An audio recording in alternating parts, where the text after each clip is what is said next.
Okay, good afternoon, everyone. Welcome to the Rotary Club of Philadelphia's virtual meeting. I want to start out today with thought for today. It's from Maya Angelou, and she says, if you don't like something, change it. If you can't change it, change your attitude. I really like that. So we're going to get right into the meeting today, but we have a number of guests visiting us. And we'll sort of go around the room here quickly. Our guests that are receiving grants today, we will give further introduction later on, but we definitely want to hear from each of you, just your name and where you're from. And I'm going to go, at least on my screen, what's immediate right is Paul. Hi, Paul Quintavala from romantic Broomall, Pennsylvania. Welcome, Paul. Thank you. And then we have Corian. I'm pronouncing that correctly? Hi, it's Corian Lagermassini from Women in Transition. Great. Welcome again. Good to see you. And then we're moving on. Angela.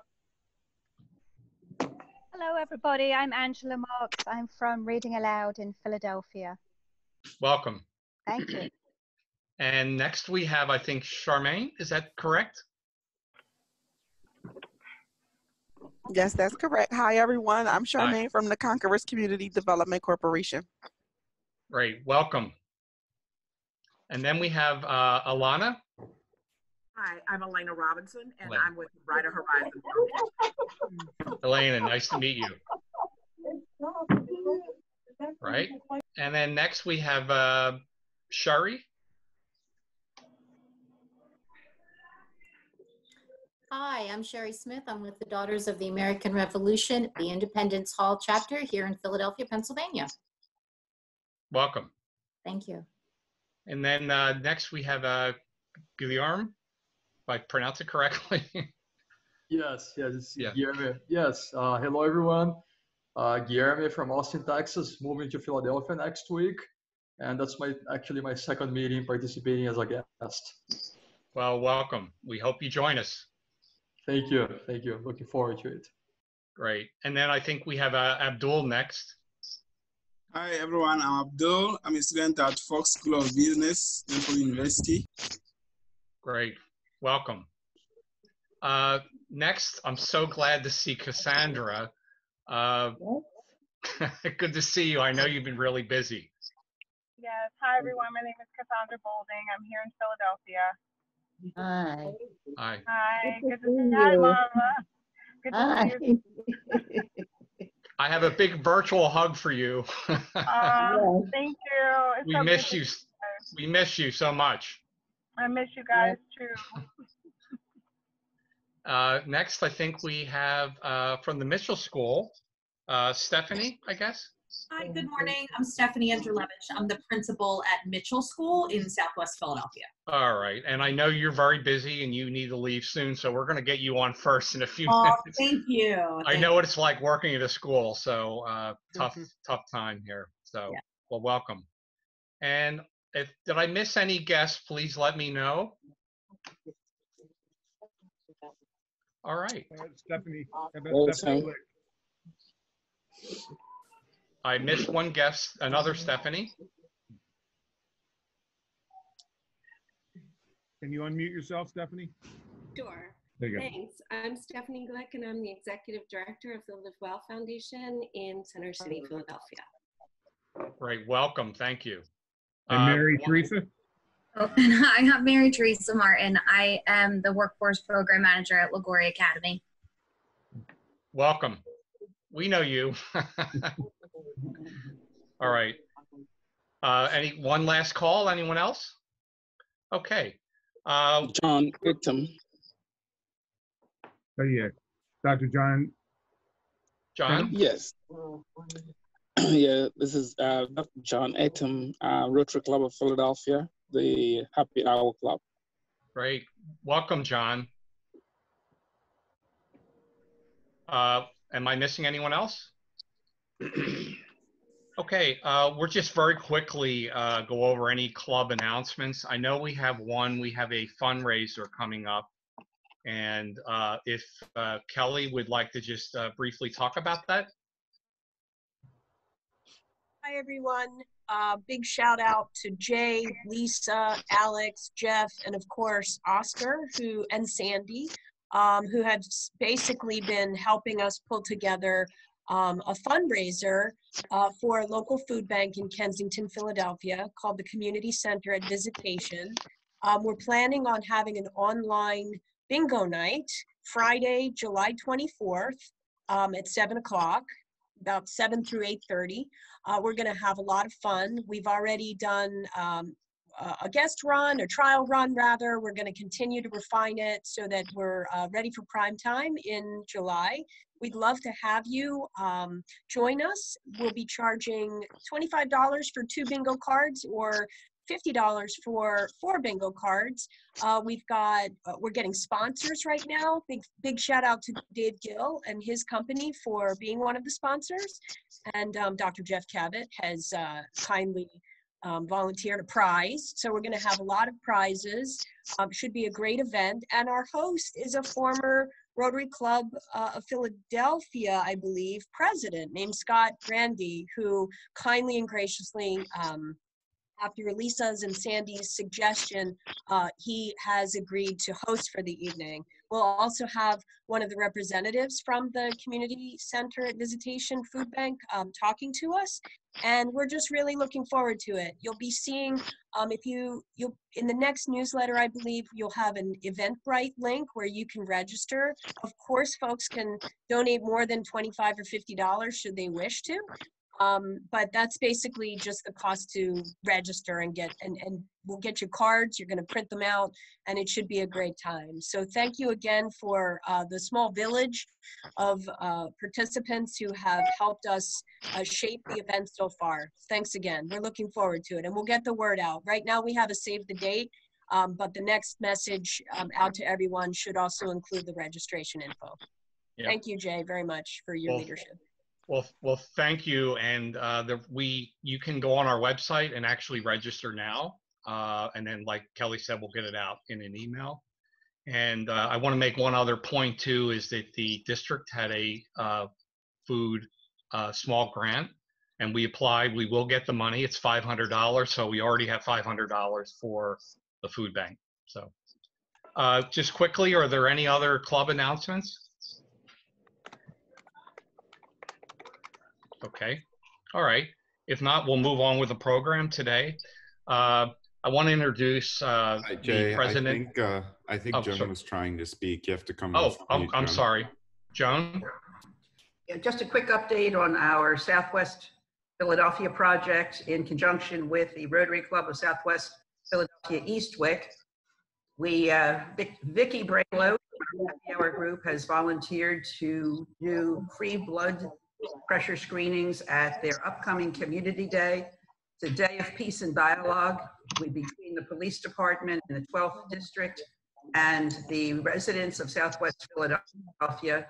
She's also going to be inviting the Black Doctors Coalition to see if they would like to provide free COVID testing.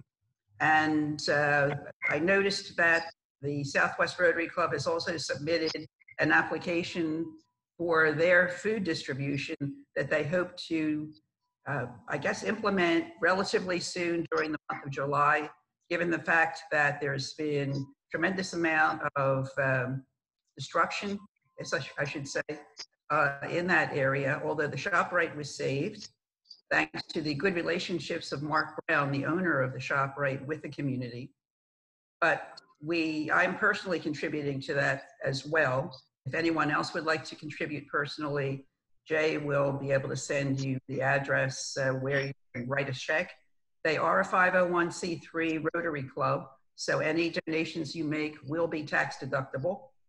Also been in touch with the Rotary Club of Nottingham, attended their last meeting, where we were joined by Rotarians from Russia, Lithuania, Canada, I guess there's a club in the Rocky Mountains somewhere.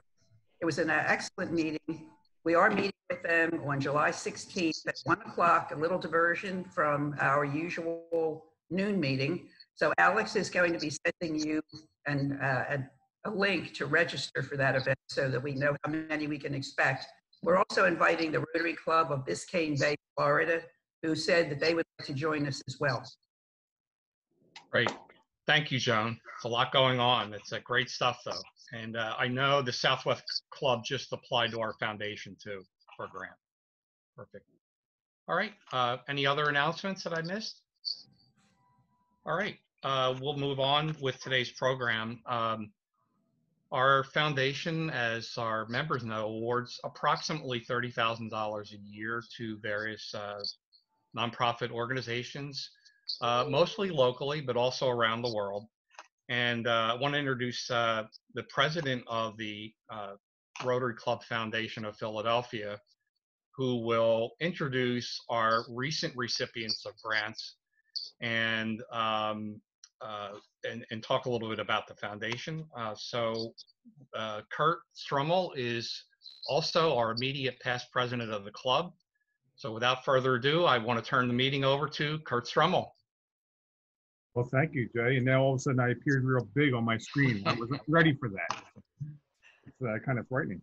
I am excited to be part of this program today. It's one of the great things of our Rotary Club of Philadelphia is that we have our own foundation, which has been around for many, many, many years, and members have contributed to, and we are in good financial position to be able to help others in the community, which is again, just a very exciting part about being a member of this club. We have, as Jay said, we've given out roughly $30,000 a year, at least over the last 5 years or so that I've been involved with the foundation. And one of the things I look forward to is hearing from the grant recipients, what the great things their organizations are doing and what they're going to do with the proceeds that we give them. And it just gives us a way to get a feeling for how we're impacting the communities that they're serving. So again, it's just a real great part about being a member of this club. It's a little bit of a sales pitch for our club, but we do great service projects. We do great other things that this club does to give back to the community. But one thing I'm real proud of is what our foundation does. So with that, we have a tight schedule today, so I'm going to ask everyone when I introduce you, if you could take approximately 5 minutes and just tell a little bit about yourself and your organization and what you're going to do with the proceeds that our foundation is providing your organization. So with that, I know Stephanie Andrulevich, who is the principal of the S. Weirs Mitchell Elementary School. I'm going to turn it over to her first because she has a principal's meeting at 12:30 today that she has to get out to. So with that, Stephanie, here you go. Ooh, I just got nice and big there too. That is always shocking. Never used to that.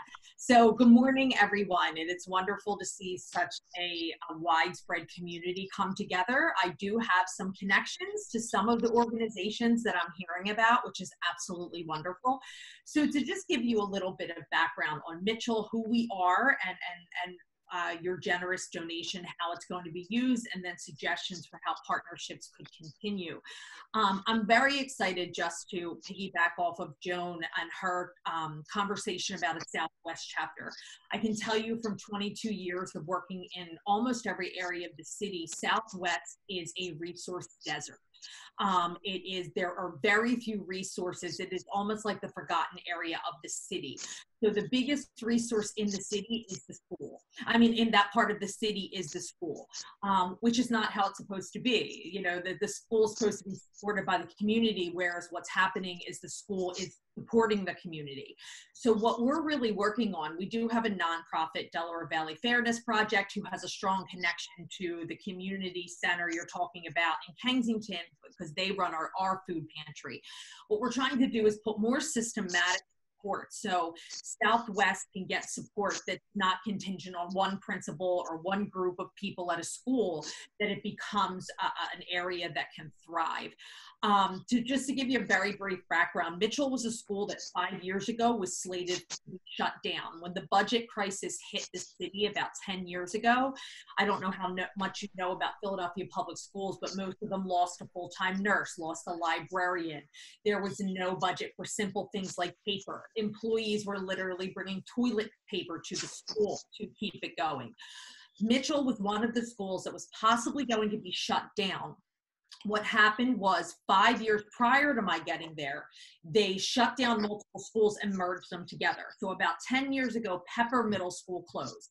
It then merged into Mitchell, which had only been a K-4 school, was a high succeeding school, had lots of room to spread out. And then it got merged with a middle school community that there was community strife between King Sessing area and the Pepper area, and the school got flooded with middle school teachers who had no experience on how to support middle school students, especially in at-risk neighborhoods. So there was a 6-year decline. There was a decline in achievement. There was a decline in, and there was an uprise in truancy, suspension data, things of that nature. So when they were about to close it, I had already been working with the school on developing a new climate plan from central office. And the request was made, could we keep the school open for a few years, see what we could do, bring a team together. Long story short, the growth that was mandated in 5 years was made in less than 3. We just actually, 2 weeks ago, it was announced that we have moved out of what's called the acceleration network because we had such a decline in truancy, a decline in suspension. We went from 23% of second graders reading on level to 68% of second graders reading on level. That was done in 2 years. One of the hardest parts about the COVID shutdown, besides the obvious health factors, is that we don't have real data on where we were now. And I really believe we were going to be at that 75% mark. So that's where we are. We've had almost no teacher and staff turnover in the last 3 years. People who want to work in a high needs school want to do it at Mitchell. And so what I can say is where your generous donation came in is we had a very active food pantry. When COVID shut down, families that had not previously needed to be on the food pantry just were in limbo. People had immediately, work had stopped, there was not compensation for workers. So the first 3 weeks of the shutdown was literally myself and different staff members going to whatever stores were open, buying groceries and dropping them off on people's doorsteps, because even Philabundant shut down for a little while, as most of you probably know. So it became, and Mitchell is a food desert. The closest real grocery store is that Brown's grocery store, and it is 3.7 miles. So if I drive there with no traffic from Mitchell, it's an 18-minute drive. So you now imagine a grandmother on a bus trying to get there. It's really difficult. So $1,500 was donated directly to our food pantry, and I can tell you that money is, I've already spent that money. I don't have it yet, but I've spent it. It's going to get just given back, just delivering food to families. In the last 2 weeks, we have found some stability because of so many organizations in the city that are ramping up food. So now our next step is, and this is my end, I promise I'm ending. What do we need to get in the hands of our students for September, knowing there will most likely be some kind of virtual piece? Because right now, yes, our kids have Chromebooks that we gave out, but they need workbooks, they need crayons, they need pencils, they need journals, they need more than just a laptop. So we're putting together packets. You may have heard in the news, we lost the life of one of our most amazing students in the Schuylkill River a week and a half ago. The day before graduation, he actually jumped in the Schuylkill River to save his friend who was drowning, and both of them lost their lives. He was an honor roll student, football player, just the nicest kid you would ever want to meet. His number was 26, so we're doing a $26 donation campaign where $26 can provide a student at home with a notebook, a journal, a pack of crayons, a math workbook, just that little something else that they can have to work from home, no matter what the school year looks like in September. So I know I said a lot.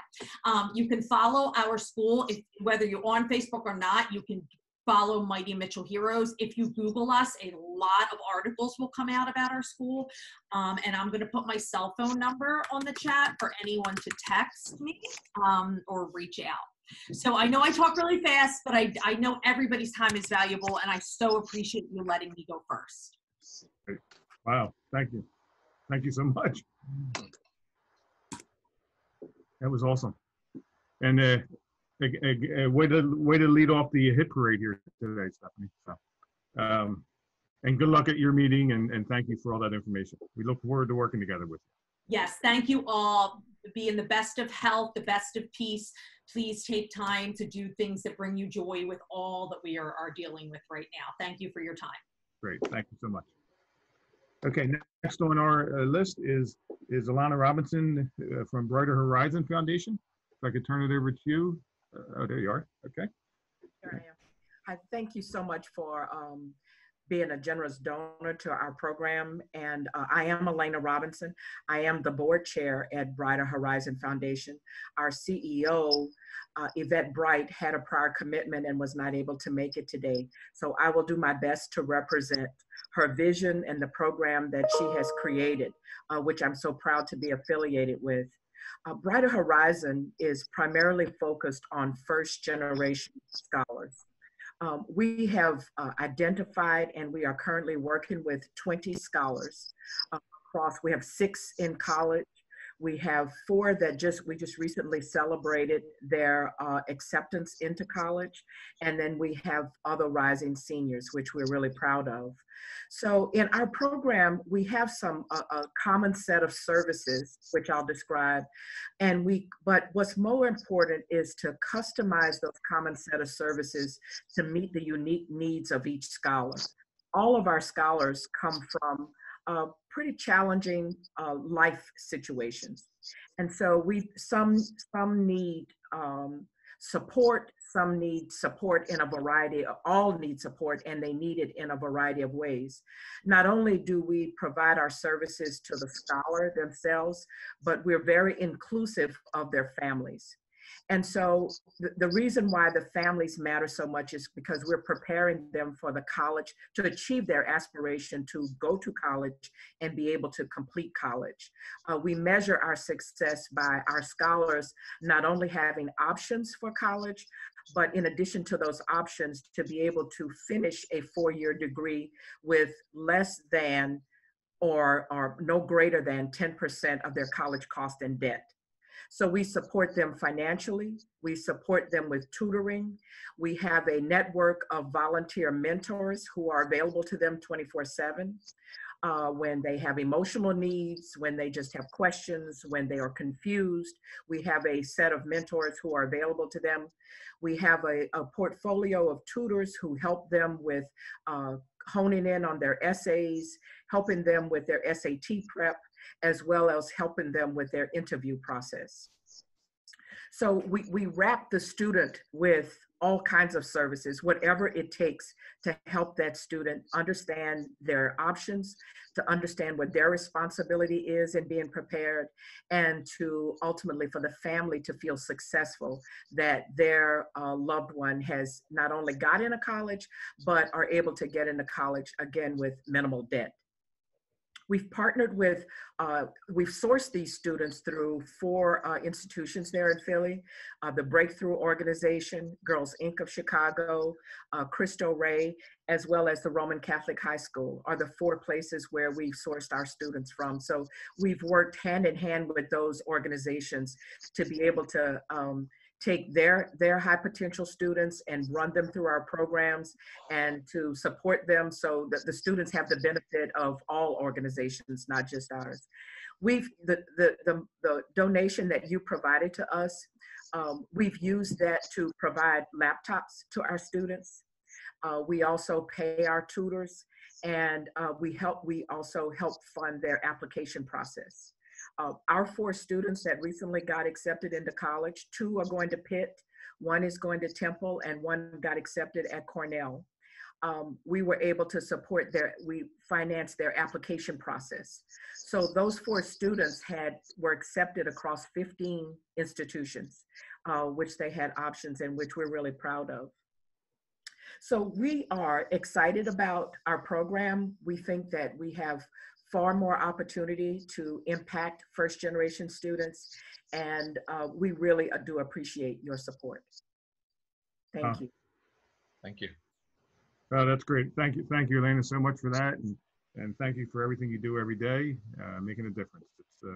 It's just good stuff, and I'm already feeling the love out there, everybody. So hopefully everybody else is. This is good stuff. You know, it just makes me proud to be a member of this club and helping out such great organizations. Thank you, like I said, Elena, for everything. Thank you very much. Take care. Next on our hit list is Stephanie Glick from the Live Well Foundation. And Stephanie, if I could turn it over to you. Sure. Thank you. And thank you for having me. And it's a delight to be a part of this community. So I am the founding executive director of the Live Well Foundation here in Philadelphia. And in 5 minutes, I'm going to tell you why we do, what we do, and how we do it. And that's my goal. So the mission of the Live Well Foundation is to reduce the impact that depression has on our society. And we do that through ensuring all people have equal access to free and effective depression support. So maybe many of you already know the kind of humbling statistics, staggering statistics out there.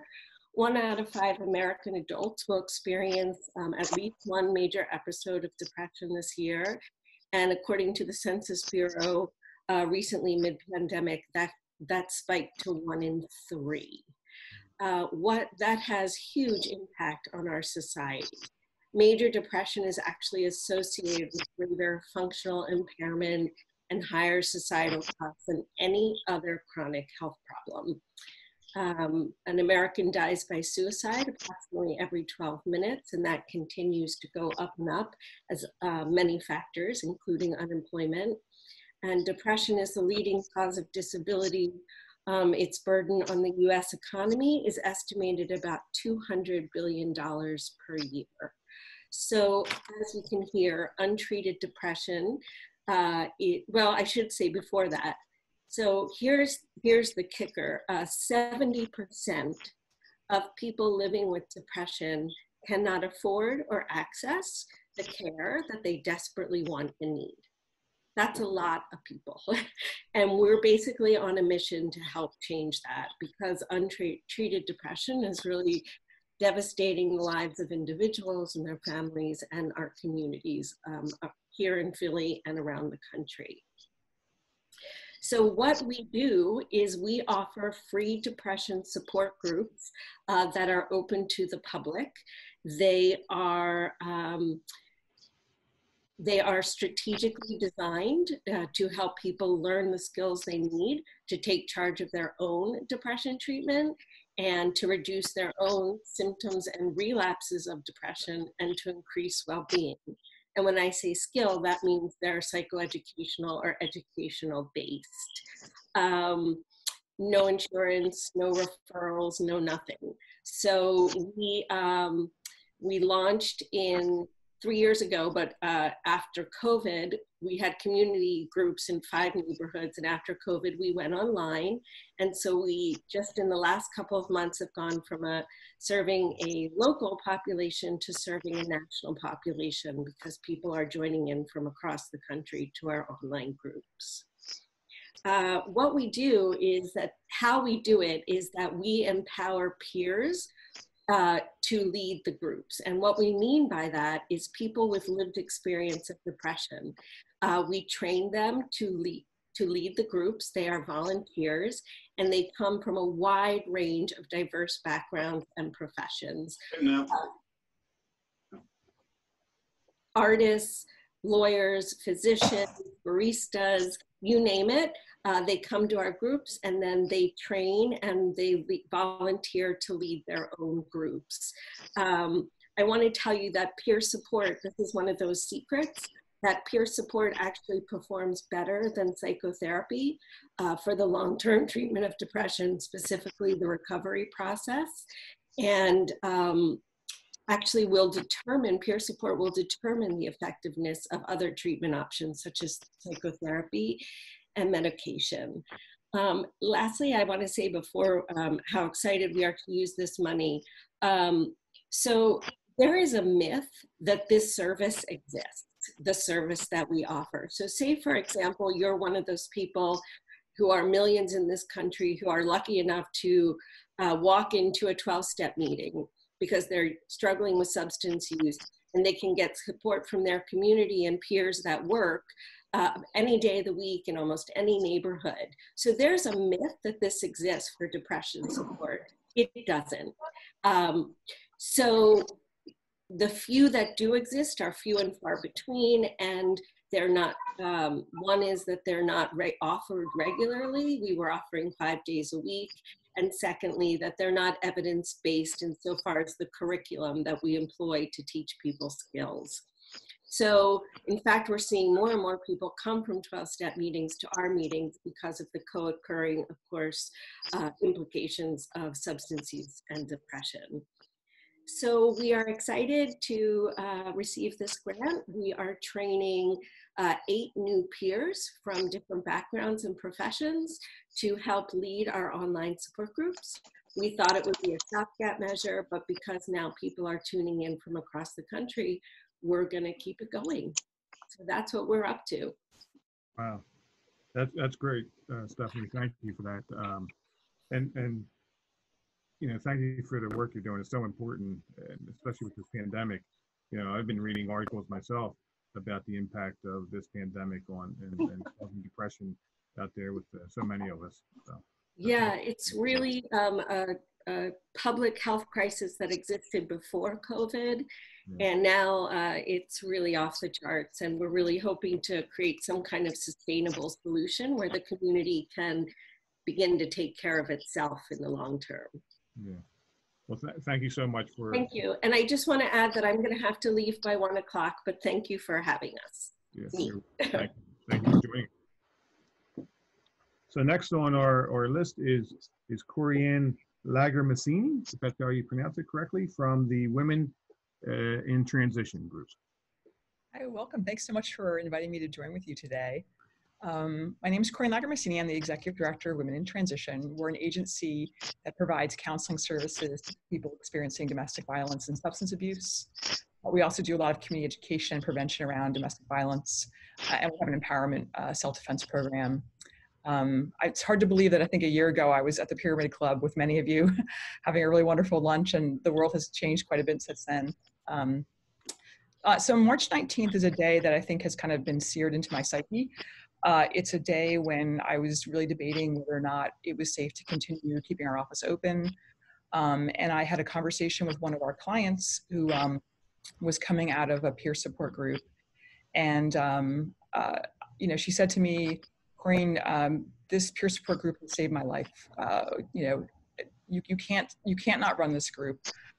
She said, you know, I'm not afraid of COVID. My abuser put me through hell and back. So I'm not afraid of the little virus. And I think for any executive director, you know, hearing that kind of validation about your services is wonderful. And seeing that kind of resilience among a survivor is incredible.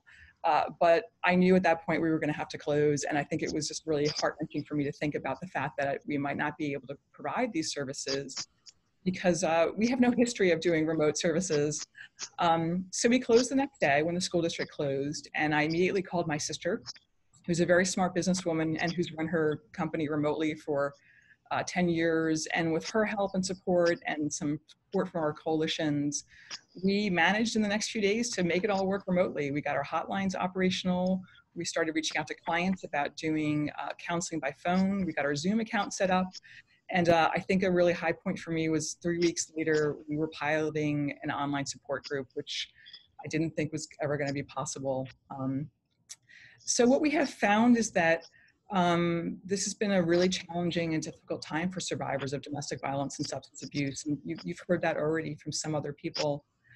People are trapped in their houses with abusers. They are home with children. And so for a lot of people experiencing abuse, people like to believe that their kids don't know what's happening, that they aren't aware of it. But now that the kids are around all the time, there's no hiding it. There's a lot of economic despair out there right now. People have lost their jobs. Abusers are home and are drinking more and have higher levels of stress.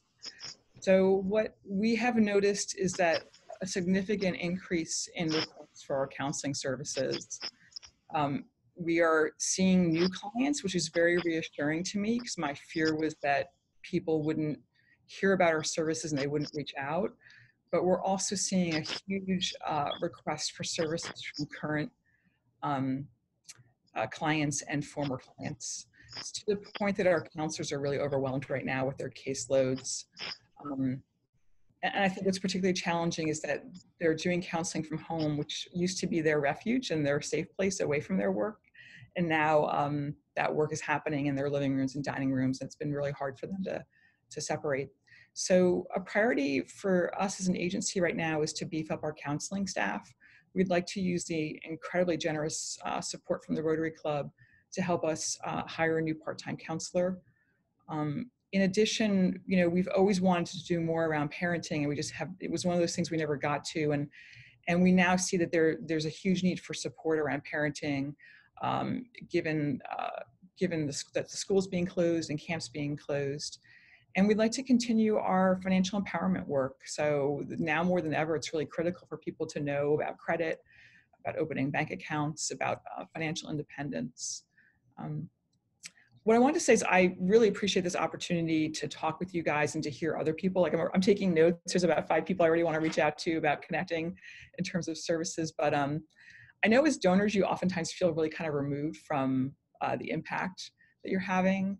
And, our clients are incredibly resilient. They have found ways to reach us. They've gone into their cars to call. They've gone into closets. They've reached out to us when their abusers aren't there. But part of resiliency is about having a community that surrounds you. And with domestic violence and substance abuse, so much of that is about shame and about silence.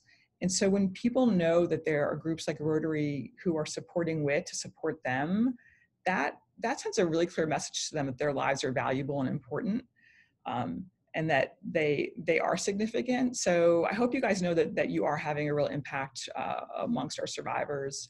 And thank you for creating this forum for all of us to talk with you today. I appreciate it. Thanks.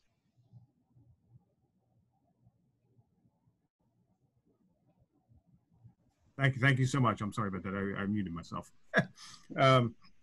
Again, such important work in the community and so valued, especially during this pandemic. Again, another impact in an area that's so kind of already devastated, and now even worse because of the pandemic. So, yeah.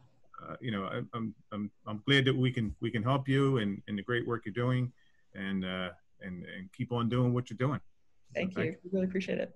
Okay. So next, I'll turn it over to Mary Teresa Martin from the LaGuardia Academy. Hi, everybody. My turn to be giant.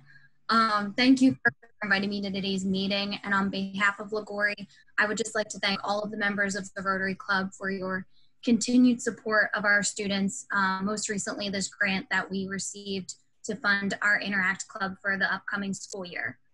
For those of you who are not familiar with our school, we're a private nonprofit high school in Kensington for grades 9 through 12.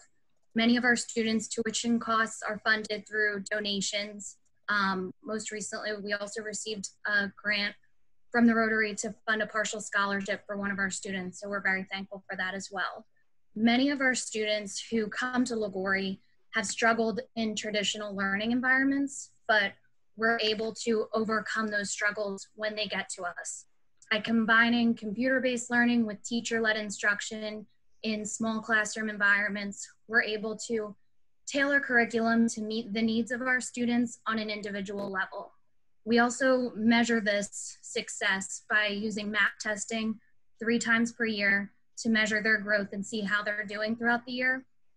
On average, in one school year, our students are able to make up 2 grade levels in reading and 1.5 grade levels in math through their work at LaGuardia. Our main mission is to prepare future leaders through individualized learning in a community that offers boundless opportunities. So at LaGuardia, we recognize that the best leaders are the ones who understand that leadership and service go hand in hand with one another.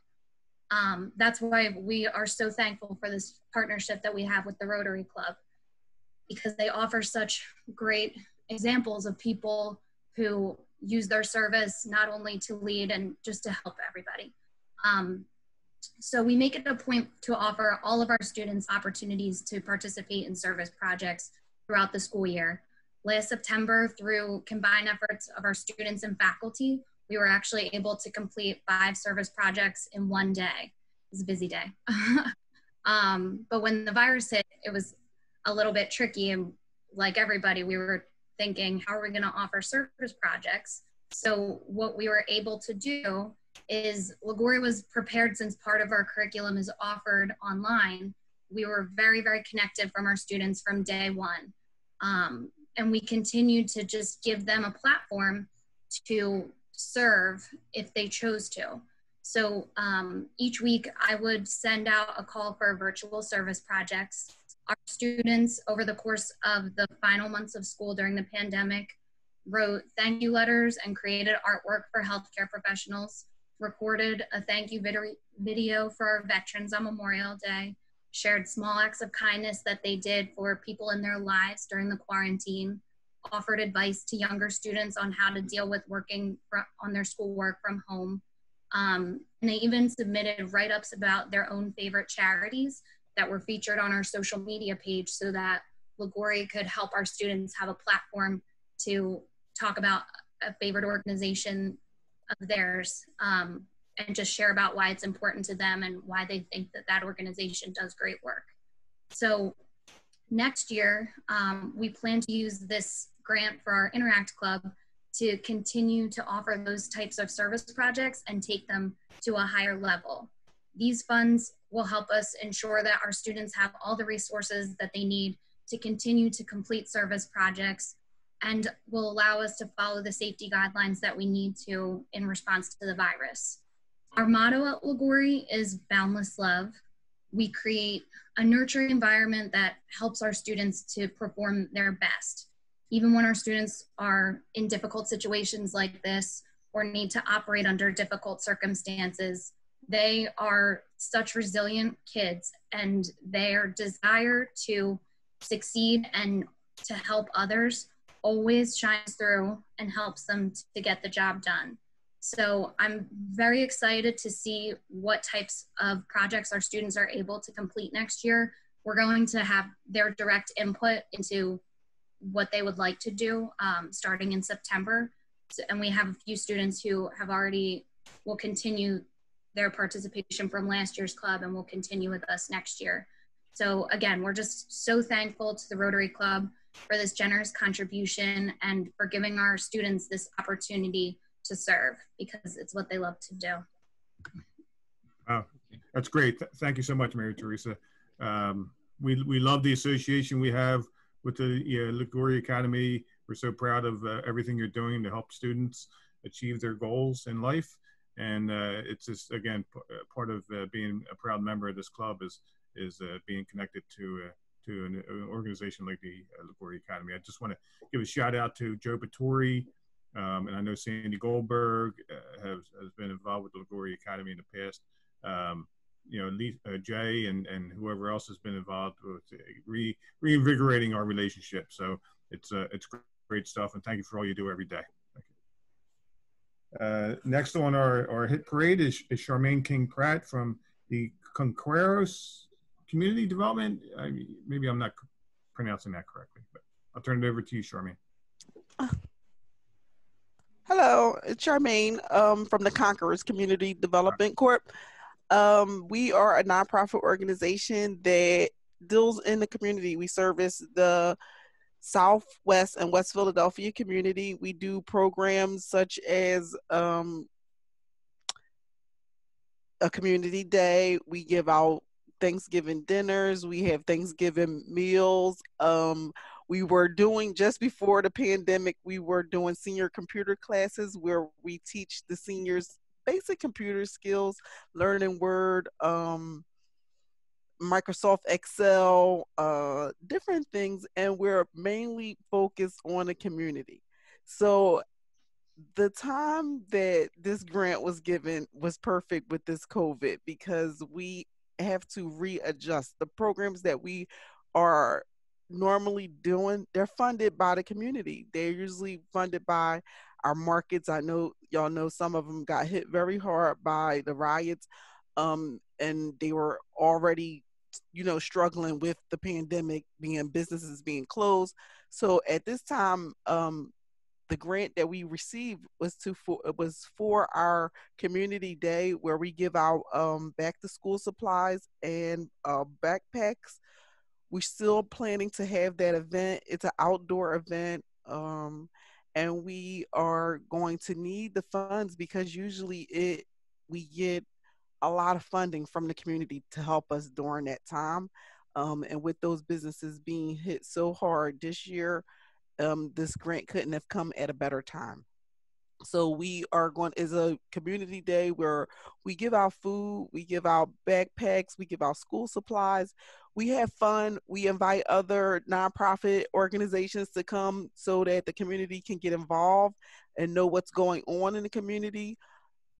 We just make a big day of it right before the kids go back to school, so they'll have something to do and something to take back to school with them. And then we also have the other nonprofit organizations come out and tell them programs that they may want to be interested in, so that they can stay out of trouble, out of the streets, and get involved in their community. So what we're doing is we're trying to develop the community, make the community better for everyone, not just those that work and live in it, but those that come through and visit us. So that's how we will be using our funding for this, and we are so appreciative of it this year, especially with this pandemic. That's great stuff. It's there's a great theme here, helping people, and especially, we love helping organizations that are helping children, and that's what you're doing. And my daughter's a 4th grade teacher, and I always tell her that just making a difference in the lives of children. I think there's nothing better. It's so powerful. So thank you for everything you do, and we're thrilled to be connected with you, and hopefully working together in the future. Thank you. Thank you for having us. You're welcome. Next, I'll turn it over to Shari Smith from the Daughters of the American Revolution, and listen to what Shari has to say. Hi, Shari. Hi, thank you so much for having us. This has truly been wonderful. I love hearing about all of these organizations. It really, it's just heartwarming. And thank you to the Rotary Club for all that you're doing for all of us. We really, really appreciate it. I don't know how much many of you know about our organization. I'm with the Daughters of the American Revolution. I know that probably many of you think that we are just a lineage society, but we are a nonprofit, non-political, all-women volunteer service organization. We have over 3,000 chapters nationally and internationally. The Independence Hall chapter, which I am the region of, is located here in Philadelphia. And the DAR is dedicated to promoting patriotism, preserving American history, and securing America's future through better education for children. And so the Rotary Club's grant is going to be using and helping us with patriotism, and that's our veterans programs. Our chapter over the last few years has been working with the Michael J. Crescenz VA Medical Center here in Philadelphia. We have focused specifically on their behavioral health unit. Patients or veterans are admitted or arrive to the facility with pretty much nothing but the clothing on their back when they're at the point when they're ready to go through treatment. The hospital is able to provide them with some of the necessities, but there are just some basic elements that really make a difference when they are undergoing treatment. So we like to provide slippers, flip-flops for shower shoes, pajamas instead of a hospital gown. It's been a little bit of a challenge now with COVID. We typically like to go and spend an evening with the veterans, playing games, we bring pizza, just kind of hang out and chat with them. But we haven't been able to do that. So it's more we're providing support just through materials at this point. We are working with the hospital to see if we can do a virtual platform, kind of like what we're doing here with Zoom. We do a lot of virtual meetings, so we thought this might be something that maybe we could do with the veterans, like playing bingo virtually. You know, we could drop off prizes that the staff could give out to them, but at least they could have interaction with somebody other than the closed group that they're undergoing treatment with. So we're still trying to work through the logistics of that, but hopefully we can get that underway.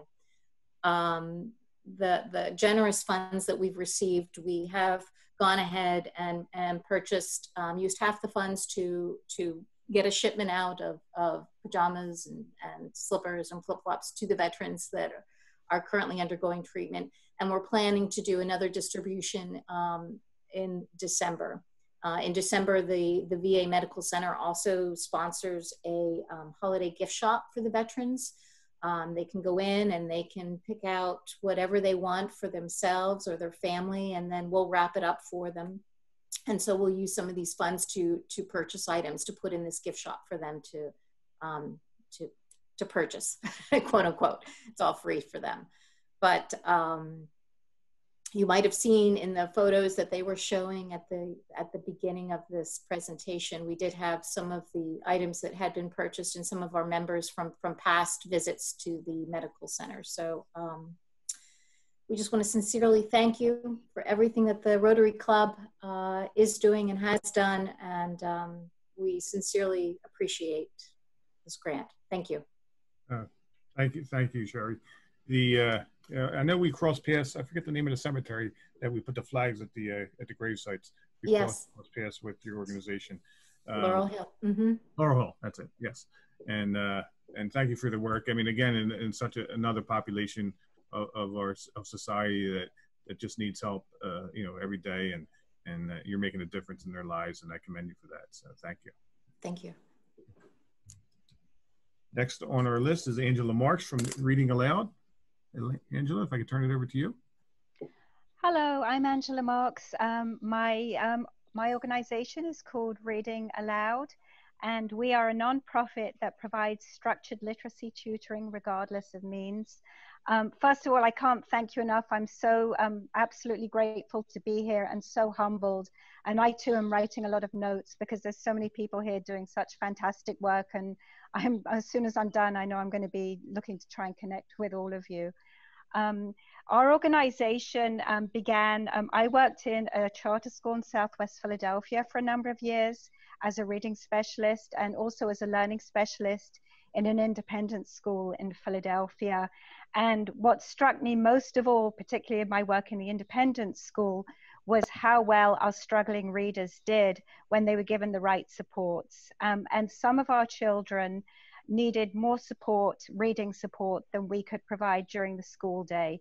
And some of these children had a diagnosis of dyslexia along the way. Sometimes they never did, but we know that when those children who are struggling with reading receive the right support by certified experienced tutors, those students made incredible gains in their reading, their spelling, their writing, their self-esteem. And what struck me most of all was that the students whose family had the means to pay for private tutoring for those students did really, really well. And unfortunately for those students whose families who didn't have the means, there wasn't any support available for those students. So we set up Reading Aloud a year ago, and our mission is to provide structured literacy tutoring, which is a real sort of up-to-date method of reading tutoring that really follows the most up-to-date research in the science of reading. So all our tutors are certified in a program called the Wilson Reading Program or an Orton-Gillingham program, which is a structured literacy type of program. And we operate on a sliding scale, which is based on household income. So we currently are serving over 50 children in the Philadelphia area.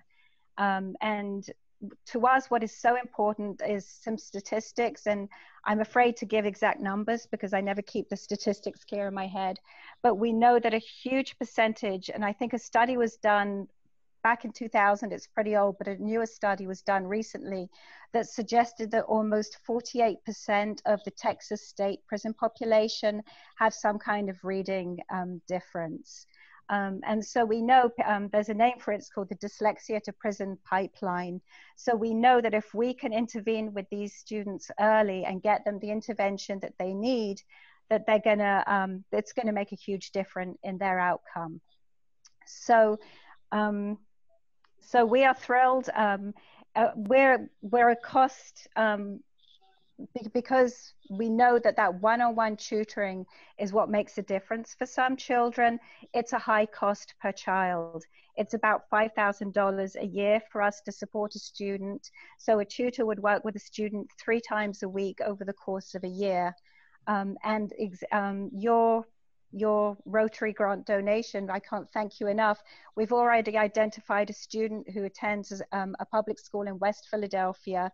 He currently attends the Mighty Writers program, which is an after-school program that supports writing in the community. They serve over 3,000, I think, children in the Philadelphia area, and they've identified some of their students who they feel would benefit from our particular type of tutoring.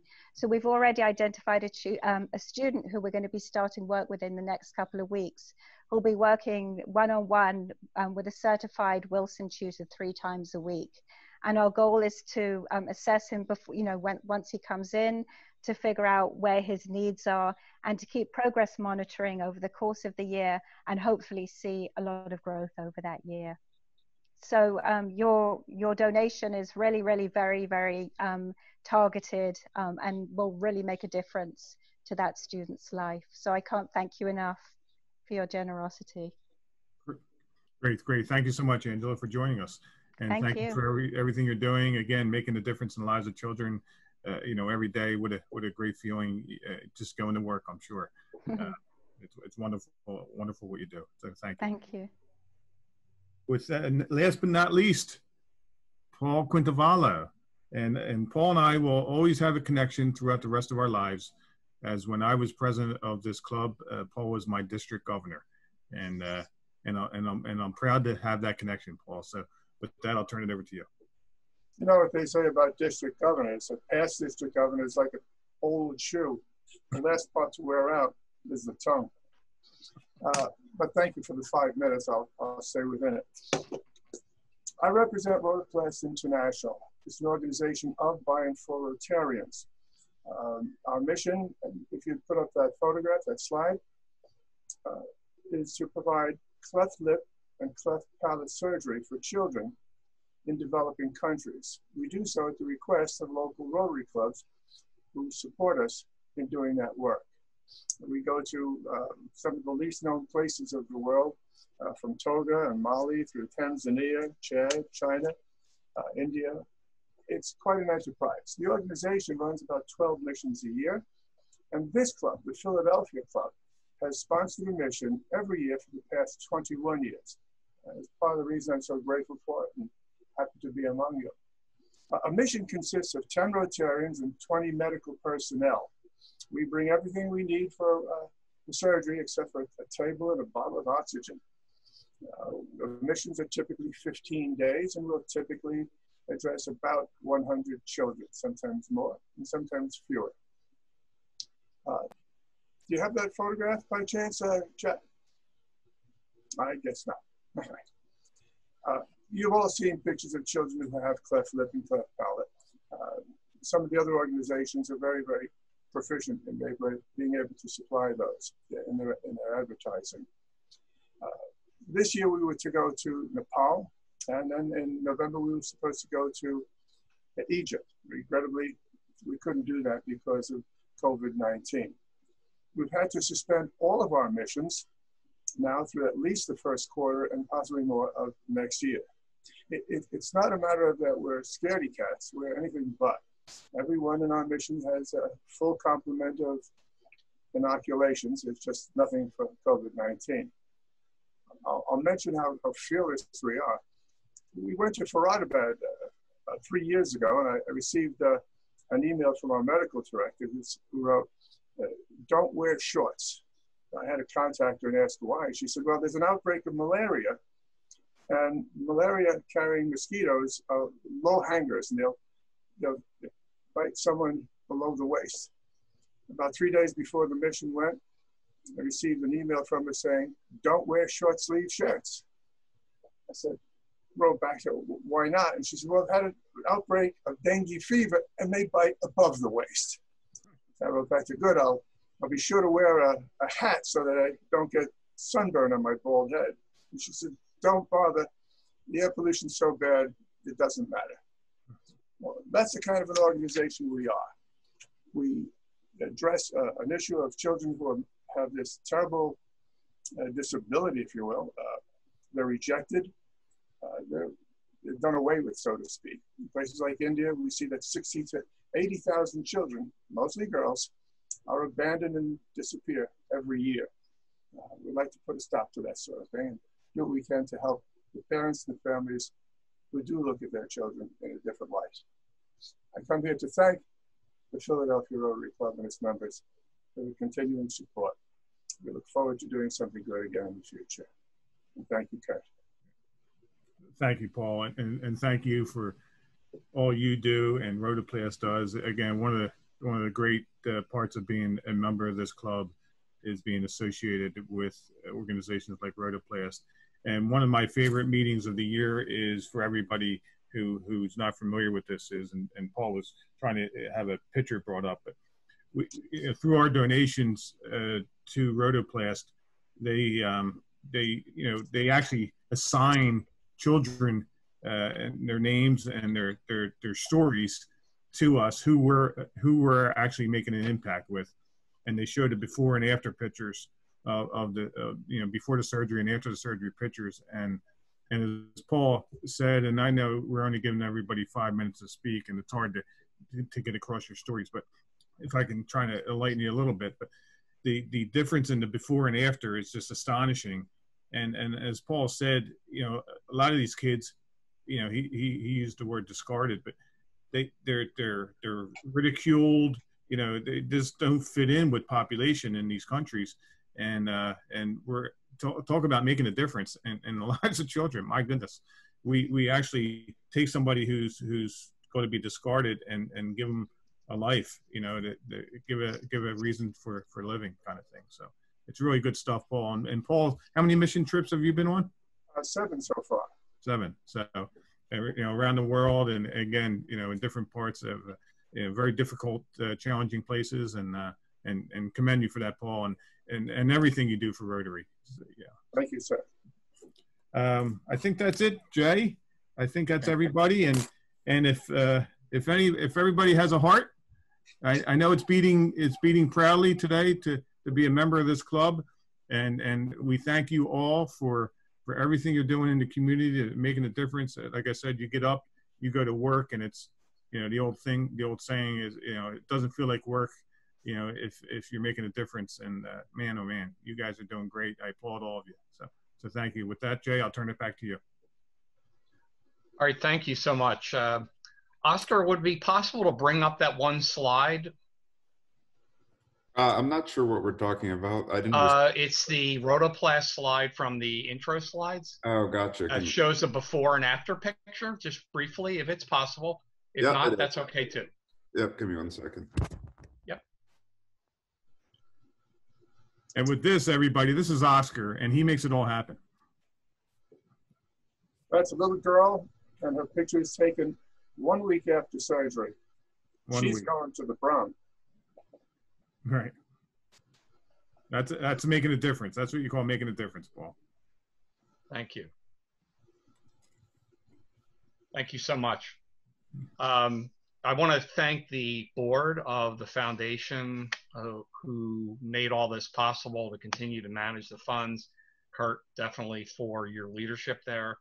And I just want to say I know a lot of folks had to drop off at 1 o'clock. We lost a few people, but I've worked in the nonprofit sector for 20 years, and I know for those of you who are still on the call, how hard you work. You never have enough staff, people, resources to get the job done. And it's a 7-day a week, 24-hour kind of a thing. So to those of you that receive the grants, thank you so much for the work you do for the community, and we're very happy to support it.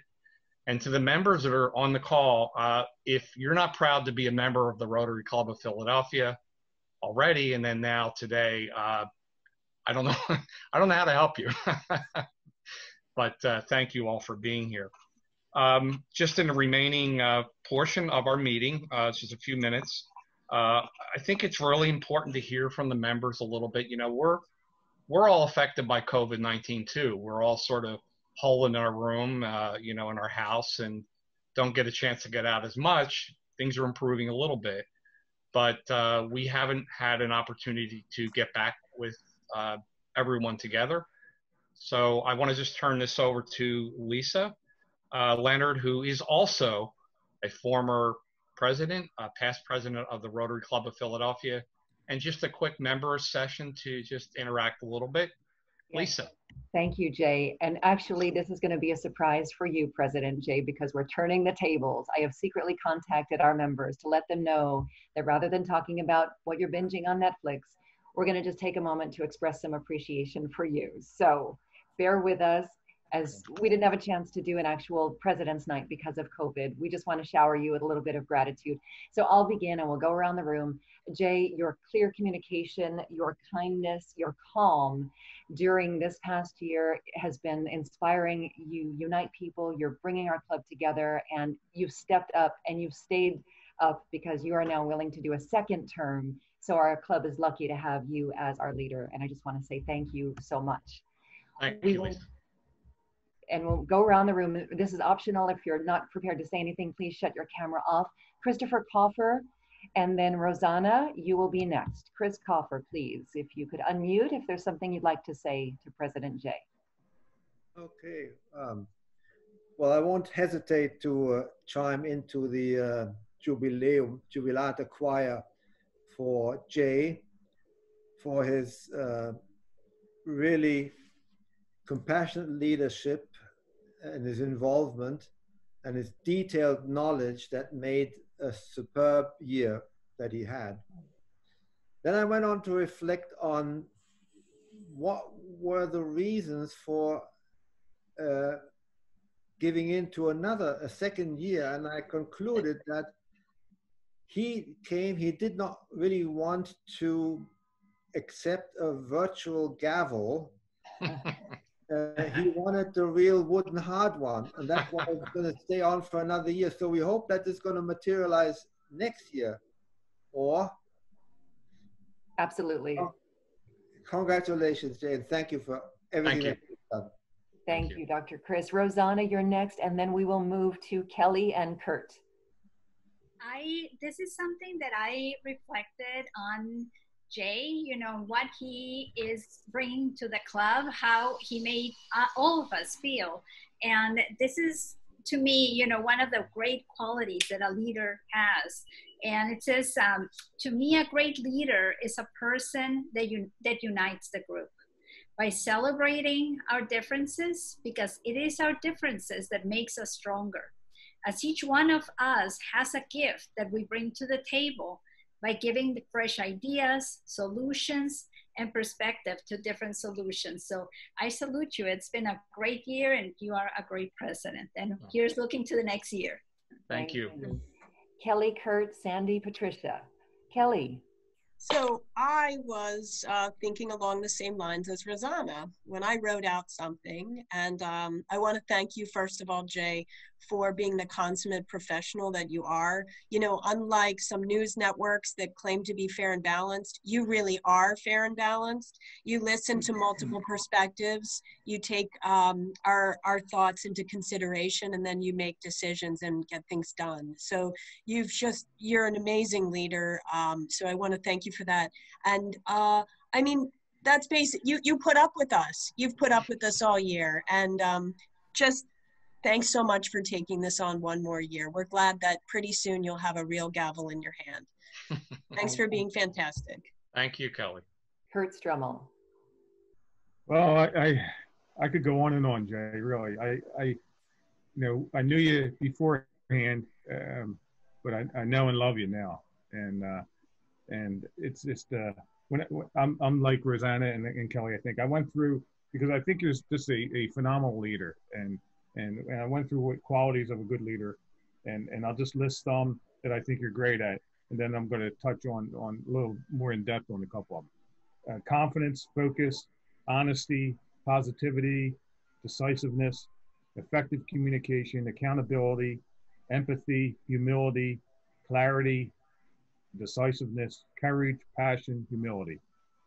I mean, you knock it out of the ballpark with all that stuff, Jay. You're just an unbelievable leader. But the two I want to talk about are the ability to inspire and the ability to influence others. I think they're the two that kind of stick out to me, and I think I said this last week. But the ability to inspire, inspiration is what pushes people to plow through difficult times and to work on achieving their goals even when times are undemanding. When I think of all the great qualities of a leader, inspiring others to do things. Again, I just think you're phenomenal at it. There you are. The ability to influence others. She said that. Influencing others. I have some feedback. Influencing others requires building trust with your colleagues. Focus on understanding their motivations and encourage them to share their opinions. You can then use that knowledge to make change and show that their voice matters. When I think of all this stuff, and I think Kelly was touching on it, she's nodding her head. When I think of all these things, I think of you, Jay, and I just can't, I don't think I can applaud you more for this past year and everything you've dealt with. And you inspire me to be a better person every day. So thank you. Thank you. And back at you. We'll talk to Sandy now, and then Patricia, and then Alex. So Sandy. Jay, I wish I could have a party for you right now, since we usually have it right at my place. Me too. Yeah. So we'll have to do it next year. That would be great. It's been sort of a tradition here that we end up here. I actually am so proud of you. You just came through, and you stepped up, and you had us meeting for direction and finding our goals, where we want to go. And personally, we've worked with fundraising together and many other things on boards together.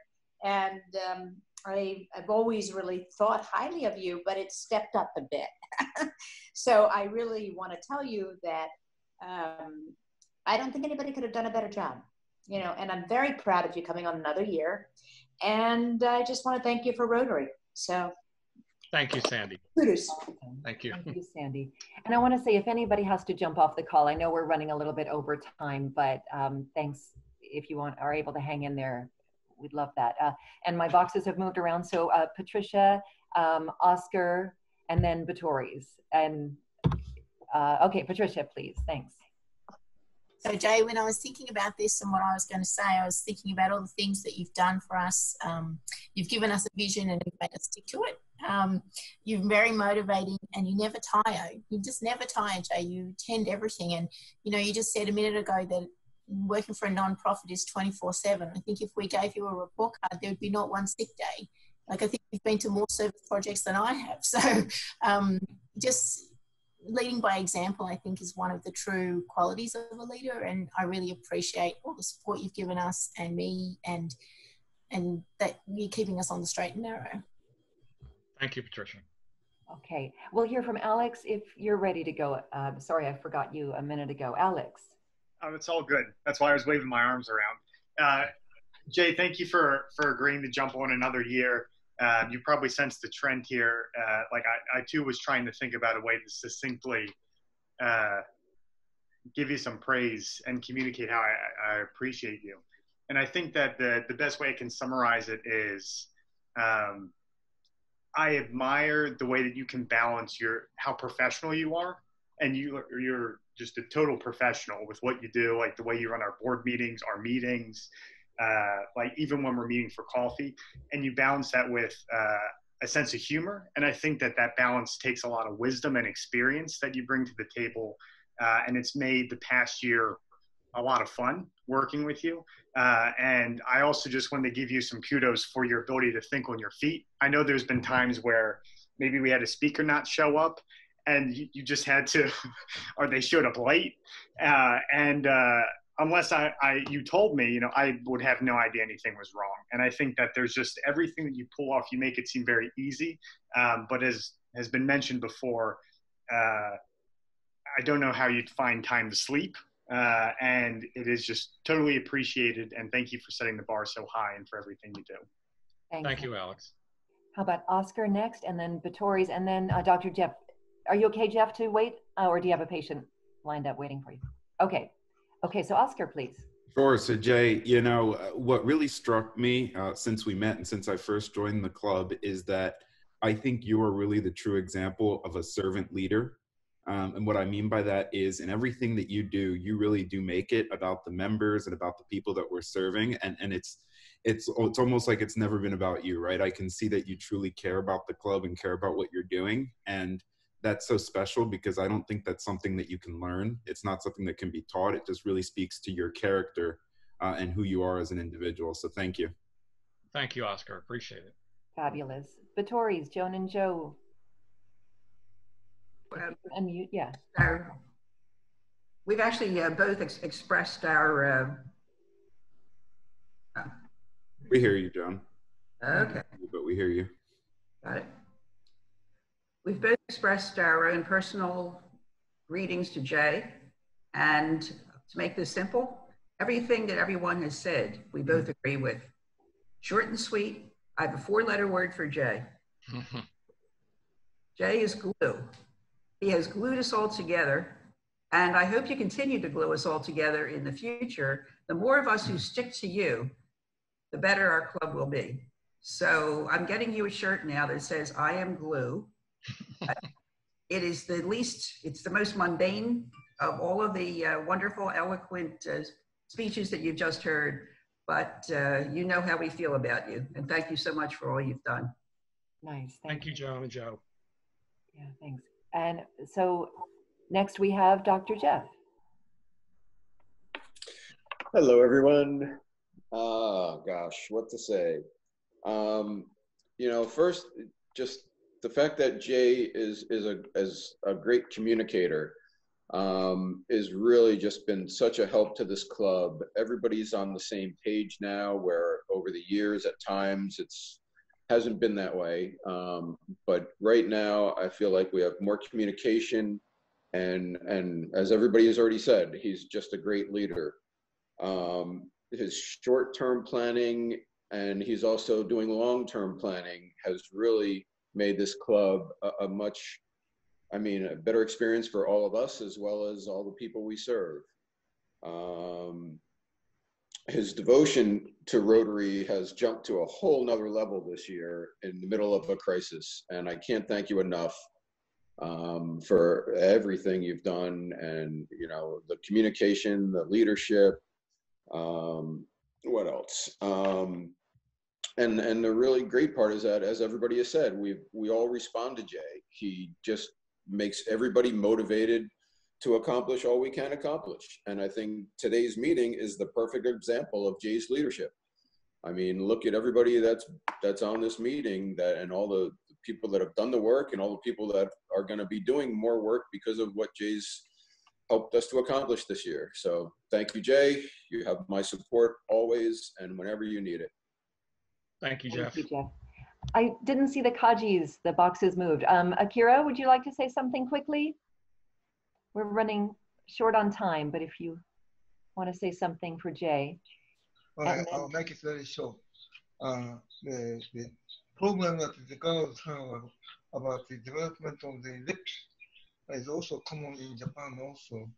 And people hate it because they think it is like some kind of God's punishment to get 3 mouths instead of 1.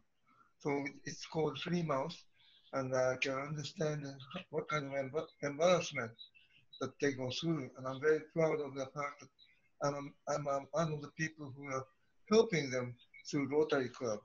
And I'm very appreciative that we are doing this. That's it. Thank you very much. Okay, thank you, Tara. And Patricia, we'll go back to you for a final comment. Jay, I just wanted to say one more thing to your silent partner, because without Carol, we wouldn't have you. So thank you very much to Carol.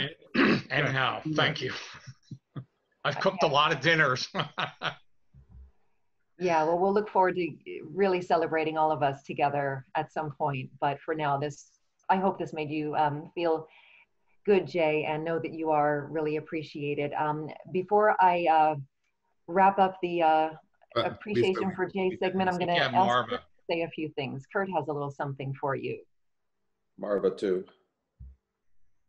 Marva, do we want to do Marva first?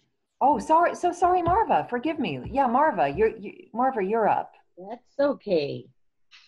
I'll just say ditto, and then I'll just add that Jay makes me want to find better speakers. Even when they say no, I keep going back. He's just kind, considerate, and sensitive to my situation, but then you all are. But this is for Jay. But I really like working with him and certainly didn't mind doing it for another year. And I'm looking forward to bigger and better things because that's Jay. Great. Thank you again. That's why I put a happy dollar last week for you, in case you forgot. Thank you. Okay. All right. So now, Kurt, you are up. Thank you, everybody. Oscar, if you could do your thing. Just a small token, Jay, of our appreciation. We want to present you a certificate of appreciation for your contributions to the Rotary Club as president 2019 to 2020, I think that should say. This is just a small token of our appreciation, Jay. The words, you know, I think you felt coming from everybody's heart, and that's what it's all about. And we thank you and applaud you for everything you do for us every day. Thank you. I don't know what to say other than, you know, I was surprised. I did want to tell you my favorite TV show, but save that for next week. But we'll hold off on that. But thank you for the effort on this, and certainly love to have a party at Sandy's house. But in some odd respect, this was actually better in a lot of ways. So it's the main thing, you know, as I emphasize, is that what was remarkable to me is that no one said no to help every time I asked. So it's a bit repetitive, but everyone really continued to help all year, and hopefully will next year as we go on. And I really thank you, because the president is nothing without the support of the members. And Alex, maybe they'll all be happy to see you, because everyone's going to be worn out by then. So,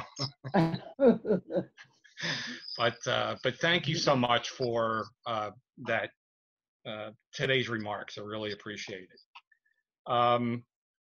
For time's sake, we'll postpone the happy dollars to another day, I think. Yeah. The one remaining thing is, it's a great segue. We don't have a speaker planned for next week. And well, we may. We may? Okay. Yeah. Cassandra has offered, and we just have to confirm, right, Cassandra? You still on? Cassandra? I guess she's not here, but yeah, we spoke earlier, and it's almost definite that she'll be here on the 7th. Okay. And I still haven't heard back from Dr. Braylow yet. Okay. All right. So Cassandra will speak next week? Yes, that's the plan right now. Yes. Okay, great. Okay. Anything different, you know, I'll call you. Okay, all right. So we will do a planning session sometime in July. We'll figure that out because we do want to finalize our long-term planning. So we'll get back to you on which date that will be, and we'll look forward certainly for to hear from Cassandra for next week's meeting. So are there any other issues for the club before we adjourn? Jay, when you said next week, are you talking about 7-2 or 7-9? 7-2. Okay, I was talking about 7-9 because you wanted, remember what we talked about 7-2. Okay, so she's coming on 7-9? Yes. Okay, all right, so thank you. I had heard the rumor of no meeting on 7-2, is that? Okay. Yeah, we had talked about that. Too. All right, so would you all prefer to just take a break from a meeting next week? Yes, because of the holiday. I think it's a good idea. Okay. Does everyone agree with that? Yeah, that's fine. Okay, all right. We will reconvene then the following week, which I believe is 7-9. Yes. Right. All right. And just one last thing, we have an awful lot of prospective members, and it's so difficult since we're not meeting in person to bring them to a meeting. Fortunately, them have been attending our Zoom meetings. We talked about having an online induction ceremony. I think that we really do need to pursue that. So we will be talking, Jay, you and I, about that. And also, I'm not sure how many of you actually participated in the Rotary International Convention, but there was a wealth of knowledge about ways to attract new members, and also to poll the club members who are already with us about ways that they feel that we could improve our club, which is always a good thing to do. Reassessment and reevaluation is healthy. So Jay and I will be talking about that as well, along with the 3 members of the membership committee. I just wanted to let you know, and if any of you have guests that you would like to bring on, please don't hesitate to invite them. This is such an easy way for people to find out who we are. They're comfortable doing that. There's no commitment on their part. And Zoom has really opened up some opportunities for us. So let's take advantage of them. And Oscar, did you, I don't know if you can show that latest you received. I cannot on this computer, but we did get a new certificate that you will receive, Jay. All right. Okay, also, lastly, if you have any speakers in mind, please remember to, or suggestion, please remember to send them to me. Okay, thank you. Right. A reminder. All right. So yeah, and just one final comment on Joan's comment on membership. We'll talk with the membership committee, but then I'd like to bring some of those ideas into the strategic planning so that we can figure out what direction we're going in terms of those issues in membership. And incidentally, the virtual convention, there's July breakout sessions going the whole month of July that you can log on to, sign up for, and I think they're recording them too. So it's not really completely ending at the end of this week. So it's a good opportunity. All right. Well, thank you so much. I appreciate all that you guys do for the club, and thank you for that very nice tribute today. It's greatly appreciated, and thank you so much for all that you do for the club. I work for you. It doesn't work the other way around, and I try to remember that. Thank you. I think we should give Jay a round of applause as we close out today's meeting. Thanks, everybody. Thank you. Have a great Thank holiday. You. Bye. Take care. Take care. Bye-bye. Bye. Bye-bye.